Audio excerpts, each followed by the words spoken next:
c'est le week-end, donc notre rédacteur en chef, Yara Choucha, a eu la bonne idée de faire en sorte que le sujet que nous traitons ce matin soit un sujet artistique.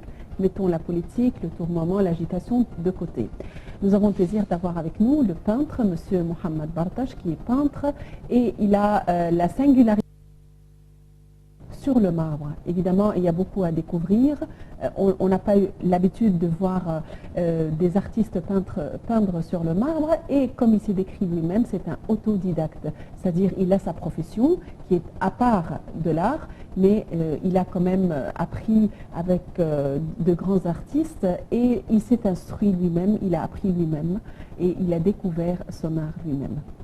Monsieur Mohamed Bartash, bienvenue avec nous. Merci, bonjour. Monsieur Bartash, bonjour. Bonjour. Cela fait 15 ans que vous êtes dans ce domaine-là de la peinture sur marbre. Oui. Parlez-nous un petit peu de vos principales œuvres. Oui, il faut déclarer d'abord que je ne fais pas la peinture sur les marbres, non. C'est l'inspiration des marbres. C'est-à-dire qu'on voit les textures des marbres, la forme, les lignes, le couleur, et un peu d'inspiration et magie de l'artiste, on peut relater une histoire de l'opéra. C'est comme ça que j'ai combiné les deux sujets ensemble. C'était depuis 2 ans, dans un voyage à Prague. Et j'ai visité le musée principal de Prague. Il y avait une section complète de marbre qui montre toutes les textures de marbre, tout type et forme de marbre. Franchement, j'étais étonné, parce qu'on a l'habitude de voir les marbres ici en Égypte, c'était complètement différent. Donc dans la section des marbres à Prague, j'ai découvert beaucoup d'histoires. J'ai vu moi-même des formes humaines, des oiseaux, des animaux devant nous. Donc l'idée est pourquoi on ne mélange pas une histoire de l'opéra, qui est très chaude. Si on parle de l'histoire d'un opéra, toujours il y a des mouvements, et la surface de marbre qui est complètement froide. Donc l'idée principalement est sortie depuis cette visite. Là, nous avons des œuvres, vos œuvres qui passent à la télévision. Oui. Si vous pouvez nous parler de l'une d'entre elles, par exemple. Dans mon exposition, j'ai divisé l'exposition dans 3 parties. Une partie que je parle, où je relate l'histoire de l'opéra sur les marbres, donc j'utilise beaucoup de figuratives. Comme ça, l'idée principale est déjà présentée dans la texture des marbres. Il y a deux autres, comme on voit maintenant, ça c'est la texture des marbres brutes, c'est-à-dire que je laisse les gens qui imaginent leur histoire. Donc parfois, je les donne une solution, par exemple, l'opéra, la Traviata, Aïda, la poème. Et parfois, je lui donne l'opportunité d'imaginer. Donc chacun utilise son imagination au niveau de créer son histoire. Donc c'est ça l'idée principale. On voit ici, c'est une marque que je l'appelle mosaïque. Celle-là. Celle-là, ça c'est le marque mosaïque. Mais je confirme. Ça fait un peu une goutte de sang ou quelque chose. Exactement. Examiné sous microscope. C'est vrai, parce qu'il y a des marbres qui reflètent des idées, comme l'idée d'un mosaïque. Mais le mosaïque, ce n'est pas régulièrement des formes comme on le connaît tous. Donc, et quelles sont les difficultés que ça, se c'est par posent? exemple, excuse-moi, ça c'était un tableau que je l'appelle Lucia della Marmore. C'est un opéra qui s'appelle Lucia della Marmore.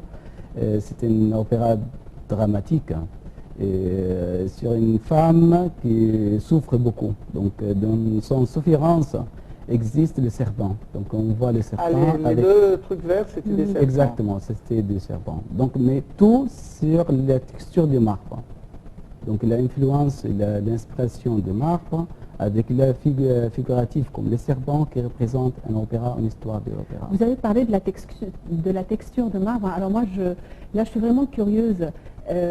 Comment manier cela par rapport aux autres matériaux utilisés? Quelles sont les difficultés qui s'opposent à l'utilisation du marbre? Que faire pour pouvoir garder les couleurs et dessiner sur le marbre? Non, une autre fois, je n'utilise pas le marbre comme matériel. Non, c'est l'inspiration. C'est sur le tableau en peinture. c'est l'inspiration et le concept du marbre, c'est-à-dire les couleurs, les formes, les textures, les lignes et un peu d'imagination de l'artiste. Donc pour former, pour transmettre une histoire de l'opéra, comme Aïda, comme Carmen, etc., sur les textures des marbre, mais pas le marbre en soi-même. Comme on le sait très bien. C'est-à-dire vous imaginez que c'est du marbre. Exactement, Ah, exactement. C'est une imagination que c'est des marbres, donc on représente une histoire sur la texture des marbres. On lui donne une forme spéciale. Vous venez de dire que vous êtes autodidacte, donc comment est-ce que vous êtes parvenu à cette théorie? Vous avez réussi à faire des tableaux aussi impressionnistes et surréalistes aussi, tout seul.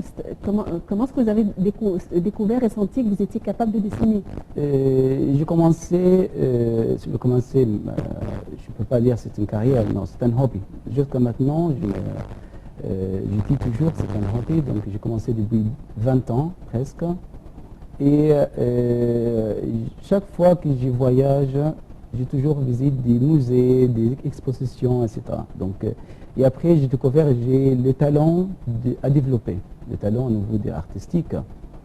Et bien sûr, j'ai eu la chance de rencontrer avec des artistes très connus en Égypte en ce moment, comme Sabri Rareb, comme des autres ici, et j'ai appris beaucoup d'eux. Pas simplement le autodidacte, c'est un challenge. Le autodidacte, c'est complètement un challenge parce qu'il faut rechercher, il faut apprendre toujours. Autre chose que, comme je suis, c'est un hobby pour moi, chaque fois j'ai choisi mes expositions, toujours choisi un espace ayant en pair avec le thème principal, le thème central, c'est-à-dire parce que c'est l'opéra et la surface des marbres. Mon dernière exposition, c'était sur la poésie de Pablo Neruda. Donc j'ai choisi le musée d'Ahmed Shawqi comme un poète égyptien. Donc chaque fois, je mélange. Là, vous avez votre exposition actuellement quelque part? Maintenant, à l'Opéra du Caire. À l'Opéra du Caire, jusqu'à aujourd'hui. Ah, c'est le dernier jour? Oui, c'est le dernier jour parce que c'est commencé le 20 mars jusqu'à le 30. Jusqu'au 30. Donc, les gens qui nous suivent maintenant, s'ils souhaitent voir votre exposition, ils ont quand même le temps aujourd'hui de le faire. Oui, avec grand plaisir.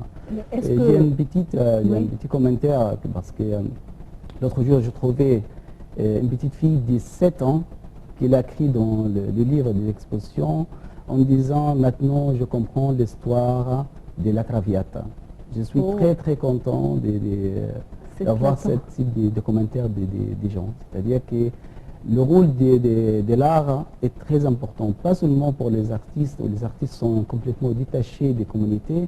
Non, l'art en général, c'est très attaché à la communauté au niveau politique, économique, social et partout.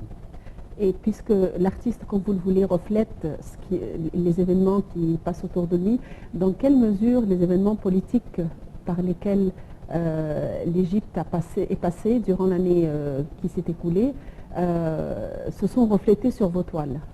Ça, c'est une très bonne question, parce que je m'ai découvert pendant 1 an et demi, c'était presque la période de préparation pour mon exposition, que mon style, mes couleurs sont beaucoup changées.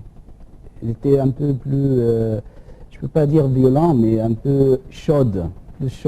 J'utilise beaucoup les couleurs rouges, jaunes, etc. Donc il y avait une influence. Ça c'est au début. Au début. Au début. Au début, exactement. Au début de la Révolution, c'est-à-dire que parce que ça fait et presque 10 maintenant, ans. vous commencez, c'est plutôt pastel, pâle, etc. Non, c'est toujours le même parce que c'était un mouvement dans une période précise. C'était le mouvement de la Révolution jusqu'à maintenant. Hein. On est tous influencés par la gestion politique. En parlant politique, vous écrivez également? Oui, j'écris des articles à l'Ahram Hebdo. Mais aussi j'utilise l'opéra comme une introduction. Par exemple, si on parle du mariage de Figaro, c'était le début de la Révolution française. C'est-à-dire que l'opéra aussi, ou l'art en général, mais je focalise plus sur Donc, votre introduction du texte est artistique, Exact. fait référence à un art, mais vous poursuivez en reliant cette introduction aux événements politiques actuels. Par exemple, j'écris un article sur Samson et Dalila. C'est une histoire très connue de la Bible. Et je l'ai relationné avec la relation entre le monde arabe et Israël. Parce que l'histoire, elle était passée à Gaza, de Samson et Dalila. Et en même temps, je disais dans mon article qu'on a beaucoup de défis, des challenges par rapport à tout le monde arabe. Il ne faut pas focaliser sur Israël, qui a beaucoup le monde est très ouvert au niveau des médias, etc. Donc, nous, les Arabes, il faut travailler beaucoup sur les médias. Et je vous donne un petit exemple. J'ai invité beaucoup des amis qui viennent d'Europe pour mon exposition. Tout le monde avait peur. Il avait peur en arrivant à l'aéroport, il va trouver des problèmes, ce qui passe à Tahrir, à l'aéroport. J'ai dit non. Donc je les ai pris tous. On a fait un petit voyage jusqu'à Tahrir et tout le monde était étonné. C'est incroyable. Ce que nous voyons en Europe de ce qui se passe en Égypte, à Tahrir, c'est complètement différent. C'est-à-dire l'Europe focalise surtout sur certains événements. Bon, s'il y a des tirs d'armes à feu, place Tahrir, c'est ça qu'on voit. Mais fort heureusement, il n'y a pas tous les jours des tirs d'armes à feu dans cette région. Et ce n'est pas tout le Caire, c'est pas tout l'Égypte. C'est pas tout le Caire non plus. C'est pour ça que je réponds à une question. Pourquoi les médias ne focalisent pas beaucoup sur tous les aspects de ce qui se passe en Égypte? Pour le principe que lorsqu'un chien mord quelqu'un, c'est pas une histoire, mais lorsqu'un homme mord le chien, c'est ça l'histoire. Donc quand il n'y a rien qui se passe, on n'en parle pas. On ne parle de quelque chose que lorsque cela se passe. C'est en principe au récipiendaire du message à relativiser. Quand il voit quelque chose, il doit bien se dire que quand même il y a des gens qui vivent tranquillement dans ce pays. Donc il faut faire un équilibre. L'espace des émissions, si on a des émissions d'une demi-heure ou d'une heure, c'est-à-dire c'est juste le temps pour jeter la lumière sur les événements qui viennent se passer. Mais pas pour dire que à part ces événements, la vie est c'est calme. Pas les 24 heures, toute l'Égypte vit dans le même espace de Tahrir. Mais c'est l'impression qu'on donne malheureusement. C'est-à-dire si nous, on ne connaissait pas Toulouse ou la France, et si nous entendons parler pour la première fois, et nous voyons cette histoire de Mohamed Merahi, par exemple, on va croire que tous les Français sont comme ça, et que la France est comme ça. C'est ça, il faut vraiment voir ça en tant qu'impression. Il y a autre chose très importante aussi, au niveau des gouvernements, il faut penser toujours dans le système total, pas simplement traiter les situations actuelles séparément. Ça, c'est vraiment très important. Si on parle maintenant du tourisme et la politique, tourisme et l'art, tourisme et autre chose. Le tourisme, ce n'est pas simplement les pyramides, Abou Simbel, les hôtels, etc. Non. C'est la sécurité aussi. C'est la sécurité, c'est l'infrastructure du pays, c'est tout, pas simplement les visites. Maintenant, les artistes sont les plus sensibles et les artistes reflètent la société et sont en contact avec les gens au travers de leurs arts. Dans quelle mesure pensez-vous que vous, en tant qu'artiste, vous et vos confrères artistes, pouvez jouer un rôle dans, je ne vais pas dire la guidance du peuple, mais dans l'adoucissement de la situation? Ça, c'est une question vraiment très, très importante parce que l'art, ça fait partie du système total d'éducation. Je ne parle pas d'éducation des écoles et des universités, non, je parle du système total d'éducation. Donc l'art, ça fait partie de l'éducation aussi. Je vous donne un petit exemple au niveau des relations entre l'art et la politique. On peut l'utiliser entre les relations entre tous les pays arabes. Ça fait 2-3 semaines. On a organisé une exposition à l'Opéra du Caire et le thème principal c'était le cheval. Donc on a invité plusieurs artistes de tout le monde arabe pour participer dans un seul thème. C'est-à-dire que comment chaque artiste de Saudi Arabie, de Dubaï, d'Égypte, de Qatar, de Soudan, etc., et chacun comment interprète l'idée des cheval. C'est-à-dire que l'art peut réunir au niveau politique du monde arabe. Là, nous arrivons au terme de cette édition, mais j'ai une petite question intéressante. D'habitude, vous consacrez une partie du revenu de vos expositions à des organismes caritatifs. Oui. Cette exposition qui s'achève aujourd'hui sera consacrée à quelle œuvre caritative? Ça c'est vrai, parce que chaque exposition que j'ai organisée sacrifie une grande partie. Celle-ci à quelle œuvre alors? Parce que là nous avons à peine on nous dit qu'on a à peine quelques secondes. Ah ok, d'accord. Non, cette fois j'ai sacrifié une grande partie des revenus, des revenus aux gens qui n'ont pas des maisons. Donc, cette fois, au sans-abri. Au sans-abri, exactement. Très bien. Monsieur Mohamed Barta, ça fait un plaisir quand même de vivre votre monde. Vous nous avez pris loin de tout ce qui se passe autour de nous. Nous avons vécu votre monde de couleurs surprenantes. Donc, merci. Félicitations pour votre vision artistique. Merci d'avoir été avec nous. Merci à vous. Merci d'avoir bien voulu participer à cette émission. Eh bien, notre rencontre prend fin. Vous allez retrouver Patrick dans quelques minutes pour la revue de la presse internationale. Très bonne journée, bon week-end à tous et à la prochaine. Au revoir.